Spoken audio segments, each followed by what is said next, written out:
Chicken egg kilns. Okay, here's the deal. Basically, I was using coke or coke.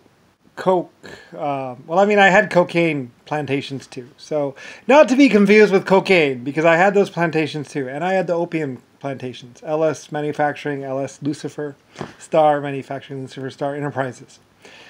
So we sold opium and cocaine, but not for the chicken egg. The chicken egg things were for coke, which was used. The thing is, when you're going inside of a deep mine, or when you're going around a mine and stuff like that, you can use steam engines, but you need really clean burning coal or wood.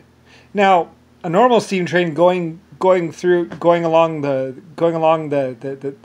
railways, you can throw anything you want in there, wood, whatever. You can just throw it in there and it'll just burn, burn dirty, it'll smoke, and you can just throw in like a log, pine, practically even redwood, basically inside those things. You can throw whatever you want in there. That doesn't matter.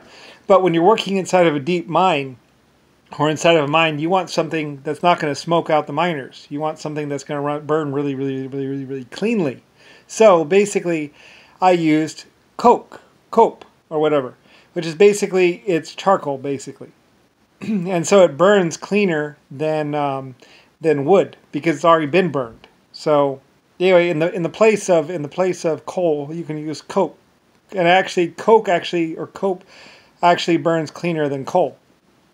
So in all these mines and stuff where I'm going deep down inside the mines, you want to use the coke, because it'll burn nice and clean, and then you just have carbon dioxide basically and steam.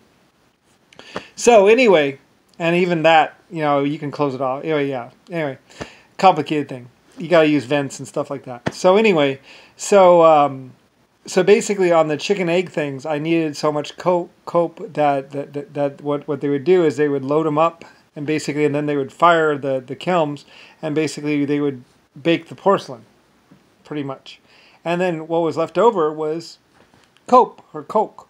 Anyway, and I think you maybe add a little bit of, and then I think what you do to make it burn even cleaner is you add a little bit of sake, or whatever. I think I think it's 1,000 proof sake on top of it.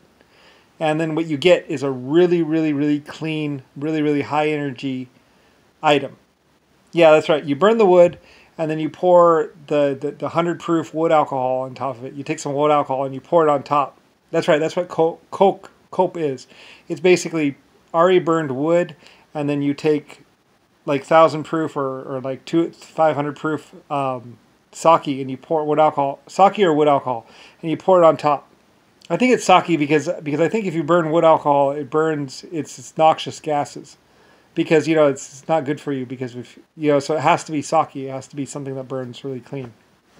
So anyway, they pour that on top of it, and basically then they take that after it's done soaking in the alcohol, and they would use alcohol for other stuff too. But basically they take that and then they take it and they burn it. I think they let it dry out a day or something like that, or half a day, and then they take that and they take it and they put it in because the water will drain through, and then it just leaves the alcohol or something like that. It's a process.